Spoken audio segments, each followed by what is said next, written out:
Hello, everyone.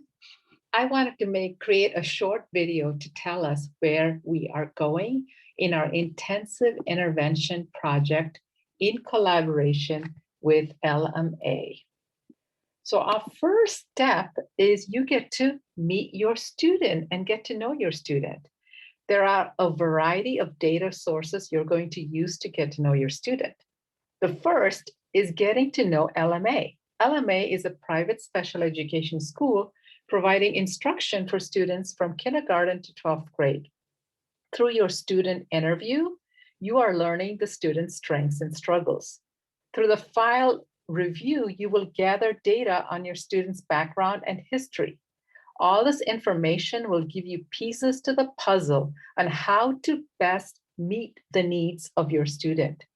The file and all the information can seem so daunting and overwhelming, but for the purposes of this course, you are just expected to identify strengths, which you can find on the first page of his or her IEP document. Another useful document is a psychological report. So I want you to look for any common patterns from your interview, the report, and if you don't find any information in the file, don't worry, you could still interview the classroom teacher. So your first step is getting to know your student using a variety of data sources. Secondly, you're gathering more data.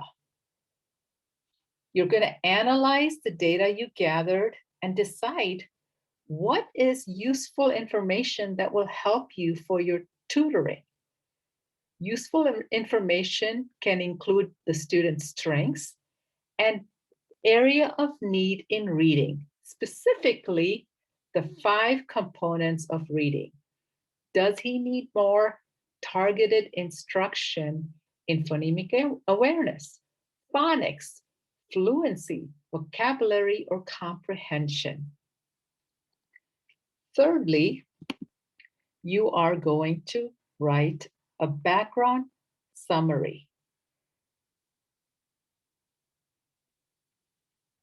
The background summary just needs to be a 2-paragraph summary, and you can include any parental information you found in the file, educational information, schools attended, previous assessment data, student interest, motivation, student capital, gifts, talents, or any background knowledge. Once you've got the background summary, you're going to kind of dive a bit deeper. You're going to use that background information to screen, diagnose, and dig a little deeper to find that targeted area of need. Some of the assessments that we went over in class are screening assessments. For example, the phonics screener that you're familiar with and you got to practice on your student is a phonics screener. The past assessment, you were screening on whether or not the student is struggling with phonemic awareness. The next assessment would be fluency. Where is that student in terms of how many words per minute are they able to read? So once you've done that screening, we analyze all those assessment data and we're able to target and diagnose and find out which area do that student need instruction in. For example, let's say you did the phonics screener and you noticed that the student scored less than 20 in the skill area where you assessed him on his knowledge of CVC words, consonant, vowel, consonant words. And you notice that when he or she was reading short vowels with a or eh or they seem to be confused, then that is the target area of need you are going to intervene. So when you're thinking about intensive intervention, I want you to get deeper, and maybe it's a small area. You target that area of need. Once you find that area of need, you are actually going to create a SMART goal. A SMART goal has to be specific, measurable, attainable, relevant, and timely. So we will talk a lot and you'll get help on how to create a SMART goal.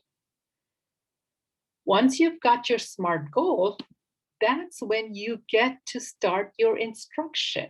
You will be creating lesson plans based on that goal to help that student master that area that you found that student needs to work on.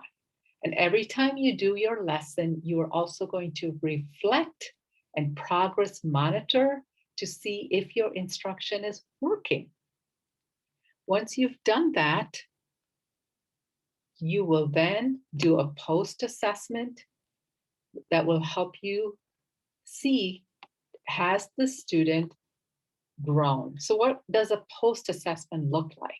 So when you go back to that screening and diagnosing, in your diagnosing process, you have created a baseline assessment.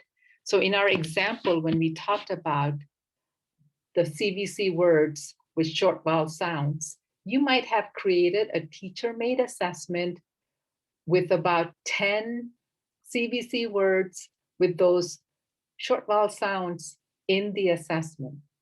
So let's say you created 10 CVC words with short vowel sounds, and you noticed that the student was able to read 3 out of 10 of those words in your first diagnostic assessment.